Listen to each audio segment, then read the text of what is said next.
بسم اللہ الرحمن الرحیم۔ السلام علیکم ورحمۃ اللہ وبرکاتہ۔ محترم سامعین، ہر مسلمان مرد عورت کی یہ خواہش ہوتی ہے کہ میرے گھر میں لڑائی جھگڑا نہ ہو، فتنہ فساد نہ ہو، اتفاق و اتحاد ہی رہے اور پیار و محبت ہی رہے۔ لیکن عموماً جب انسان کی شادی ہوتی ہے تو اکثر لڑکیوں کو، عورتوں کو یہ شکایت ہوتی ہے کہ سسرال والے تنگ کرتے ہیں۔ حالانکہ میں تو اکثر کہا کرتا ہوں، اگر ہر ساس اپنی بہو کو بیٹی کا درجہ دے، بیٹی کی طرح سمجھے، اور بیٹی ساس کو اپنی ماں کی طرح سمجھے تو پھر کوئی لڑائی جھگڑا نہ ہو۔ لڑائی جھگڑا تبھی ہوتا ہے جب ساس اپنی بہو کو بہو سمجھتی ہے، بیٹی نہیں سمجھتی، اور بیٹی بہو یا اپنی ساس کو ماں نہیں سمجھتی بلکہ ساس سمجھتی ہے، تب جا کے لڑائی جھگڑے ہونا شروع ہو جاتے ہیں۔ پھر ساس بات بات پہ ٹوکتی ہے، یا نندیں بات بات کے اوپر ٹوکتی ہیں۔ حالانکہ ایک عورت اگر اپنا گھر بار چھوڑ کر آپ کے پاس آئی ہے، اپنے ماں باپ کو، بہن بھائیوں کو، رشتہ داروں کو، سب کو چھوڑ کے ایک اجنبی گھر میں آ گئی ہے، تو چاہیے تو یہ کہ اس گھر والے اس کی قدر کریں اور اس کی خدمت کریں اور اس کا اکرام کریں، اچھے اخلاق سے اس سے پیش آئیں، اچھے معاملات اس سے رکھیں۔ اللہ ماشاء اللہ اچھے لوگ بھی ہیں، میں یہ نہیں کہتا کہ برے ہیں سارے، اچھی بھی ہیں عورتیں جو اپنی بہو کو اپنی بیٹی کی طرح سمجھتی ہیں، اور اچھی لڑکیاں ہوتی ہیں کہ جو اپنی ساس کو اپنی ماں کا درجہ سمجھتی ہیں اور ان کی ماں کی طرح خدمت کرتی ہیں۔ لیکن عموماً عورتوں کو یہ شکایت ہوتی ہے۔ ابھی کل ہی ایک میسج آیا کہ جی قاری صاحب میں بہت پریشان ہوں، خاوند مجھے کپڑے تک، جوتے تک لے کے نہیں دیتا، ضروریات زندگی تک لے کے نہیں دیتا، اور میرے والدین میری ضروریات پوری کرتے ہیں۔ خاوند جو کچھ بھی کماتا ہے، جتنا بھی کماتا ہے، خوب کماتا ہے، لیکن وہ لا کے اپنی والدہ ہی کو دے دیتا ہے، یا اپنی بہنوں کو دیتا ہے، یا اپنے بھتیجوں کو، یا اپنے بانجوں بانجیوں کو لا کے دیتا ہے۔ اپنی بہنوں کو سب کچھ دیتا ہے، اپنے بانجوں کو، بھتیجوں کو دیتا ہے، لیکن مجھے کچھ بھی نہیں دیتا، مجھے خرچہ تک نہیں دیتا۔ تو کیا میں اس گھر کے اندر صرف کام کرنے کے لیے ہوں یا روٹی کھانے کے لیے ہوں؟ میری اس گھر میں کوئی حیثیت نہیں ہے؟ تو واقعتاً پھر عورت کو غصہ تو آتا ہے کہ جب خاوند اس کا کما رہا ہے اور اس کا خاوند اس کو کچھ نہ دے اور دوسری سب کو دے۔ حالانکہ مرد کے ذمے اپنی بہنوں کی خدمت کرنا، اپنے بھتیجوں یا بانجیوں کی خدمت کرنا یہ فرض نہیں ہے۔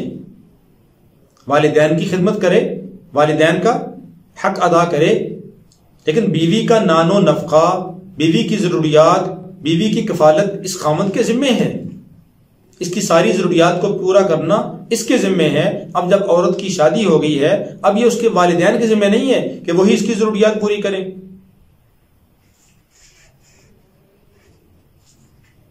اب اگلے دن مجھے ایک عورت نے کسی یورپ ملک سے فون کیا کہ قاری صاحب 18 سال ہو گئے میری شادی کو، آج تک مجھے خاوند نے ایک 10 روپے تک نہیں دیے۔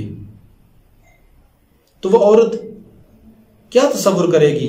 اس کے دل کے اندر خاوند کی کیا قدر و قیمت آئے گی کہ خاوند اتنا کمانے کے باوجود یورپ میں سیٹل ہے، لیکن اپنی بیوی کو 1 روپیہ تک نہیں دیتا۔ آخر عورت کی بھی خواہشات ہوتی ہیں، عورت کی بھی ضروریات ہوتی ہیں، اور بسا اوقات خاوند گھر میں نہیں ہے تو پیسے کی ضرورت پڑ جاتی ہے، بچوں کو دینے پڑتے ہیں، کوئی چیز منگوانی پڑ جاتی ہے، بچے مانگتے ہیں، تو عورت کیا کہے گی؟ ماں کیا کہے گی؟ باپ آئے گا تو اس سے پیسے لے لینا، یا گھر میں مہمان بیٹھے ہوئے ہیں، اچانک آ گئے ہیں، کوئی چیز منگوانی پڑ گئی ہے، یا بچے تنگ کر رہے ہیں، کوئی چیز لینی ہے، تو اب عورت بیچاری اپنے مہمانوں کے سامنے شرمسار ہوگی کہ جی میرا خاوند مجھے پیسے نہیں دیتا۔ تو یہ انتہائی بد سلوکی ہے۔ ایسے خامدوں کو چاہیے کہ وہ عورت کے اوپر ظلم نہ کریں۔ دنیا کے اندر وہ اپنی بیوی پر ظلم کر رہے ہیں، لیکن حقیقت میں وہ اپنی بیوی کے حقوق ادا نہ کر کے وہ اپنی جان کے اوپر ظلم کر رہے ہیں، جس کا خمیازہ ان کو آخرت میں بھگتنا پڑے گا۔ کہ بیوی کے حقوق، بیوی کی ضروریات پوری نہیں کرتا تھا، دنیا میں بیوی پر ظلم ہے، لیکن آخرت میں یہ اپنے اوپر ظلم کر رہا ہے۔ تو اس لیے خامدوں کو چاہیے کہ ایسے ظلم سے اجتناب کریں اور بیوی کے حقوق ادا کریں۔ میں یہ نہیں کہتا کہ اپنے بہنوں کو یا بانجو بھتیجیوں کو نہ دیں، اللہ نے وسعت دی ہے ان کو بھی دیں، ان کی بھی خدمت کریں۔ والدین کی خدمت کرنا فرض ہے، ان کی اطاعت کریں، ان کی خدمت کریں، ان کے لیے جتنی بھی ضروریات زندگی ہیں ان کے لیے لا کے ان کے سامنے رکھیں، لیکن بیوی کو بھی بیوی سمجھیں۔ ہمارے معاشرے کے اندر بیوی کو کوئی مقام نہیں دیا جاتا الا ماشاء اللہ، تو یہ بہت غلط بات ہے، یہ زمانہ جاہلیت والی بات ہے کہ بیوی کو حیثیت نہ دینا، بیوی کو جوتی کے برابر سمجھنا، اس کے حقوق ادا نہ کرنا۔ اسلام نے عورت کو مقام دیا ہے، اسلام نے عورت کو ایک عزت دی ہے، تو اس لیے ہمیں اس کا اہتمام کرنا چاہیے۔ اگر کوئی عورت ایسی پریشان ہے، اب اس بیچاری نے مجھے فون کیا تو میں نے اس کو بتانے کے لیے اس کو بھی بتایا، لیکن میرے دل میں خیال آیا کہ اور بھی بہت ساری ایسی عورتیں ہیں جو بیچاری اس وجہ سے پریشان ہیں کہ نہیں۔ روزانہ یہاں پہ میرے پاس کتنی مستورات آتی ہیں اور کتنی میسج کرتی ہیں، فون کر کے پوچھتی ہیں کہ یہ ہمارا یہ مسئلہ ہے، اور عموماً اکثر یہی مسائل ہوتے ہیں کہ میاں بیوی کے لڑائی جھگڑے، خامد توجہ نہیں کرتا، خامد اپنی بیوی کی ضروریات پوری نہیں کرتا، عموماً یہی مسائل ہوتے ہیں۔ تو اس لیے اگر کوئی عورت پریشان ہے اس وجہ سے کہ سسرال والے تنگ کرتے ہیں یا اپنے والدین سے ملنے نہیں دیتے، والدین کی طرف جانے نہیں دیتے، کئی سسرال ایسے ہیں جو بیچارے اپنی بہو کو یعنی کہ اپنے والدین کے گھر جانے کی اجازت نہیں دیتے، کہ وہاں جانے کی بھی اجازت نہیں ہے، رشتہ داروں سے ملنے کی اجازت نہیں ہے، بھائی بہنوں سے ملنے کی اجازت نہیں ہے۔ حالانکہ سب سے چھوٹ چھٹاؤ کر دینا والدین سے، بہن بھائیوں سے، رشتہ داروں سے، تو یہ تو ظلم ہے۔ اسلام نے تو ہمیں صلہ رحمی کرنے کا حکم دیا ہے، تعلقات جوڑنے کا حکم دیا ہے، نہ کہ تعلقات توڑنے کا۔ تو تعلقات توڑنا تو یہ بہت بڑی محرومی کی بات ہے، اس سے انسان کے رزق میں بے برکتی آتی ہے۔ اسی لیے اللہ کے نبی صلی اللہ علیہ وسلم کا اس کا مفہوم ہے کہ جو آدمی یہ چاہتا ہے اس کے رزق میں برکت ہو، اس کو چاہیے کہ وہ صلہ رحمی کرے، کہ قطع رحمی کی وجہ سے انسان اللہ کی رحمت سے دور ہو جاتا ہے، رزق کے اندر بے برکتی ہوتی ہے۔ رشتہ داروں سے، عائزہ قارب سے تعلقات جوڑنے کا حکم ہے، تعلقات توڑنے کا حکم نہیں ہے۔ تو اس لیے ایسی پریشان عورتوں کے لیے میں ان کو وظیفہ بتاتا ہوں، ایک دعا بتاتا ہوں، وہ دعا جو نوح علیہ السلام نے اللہ سے مانگی۔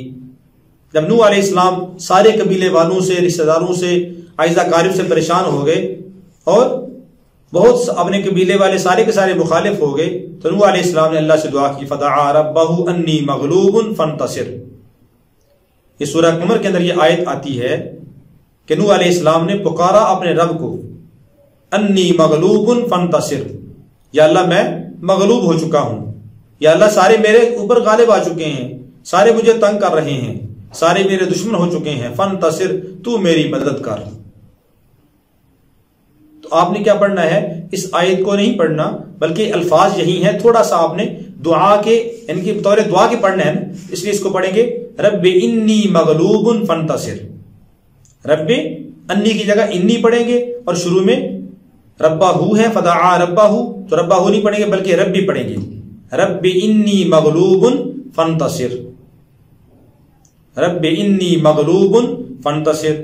تو یہ دعا عورت کثرت سے پڑھے، جو عورت پریشان ہے، سسرال والوں کی وجہ سے، رشتہ داروں کی وجہ سے پریشان ہے، خامد کی وجہ سے پریشان ہے، نندو کی وجہ سے پریشان ہے، تو یہ عورت ان کا تصور کر کے یہ کثرت سے پڑھے۔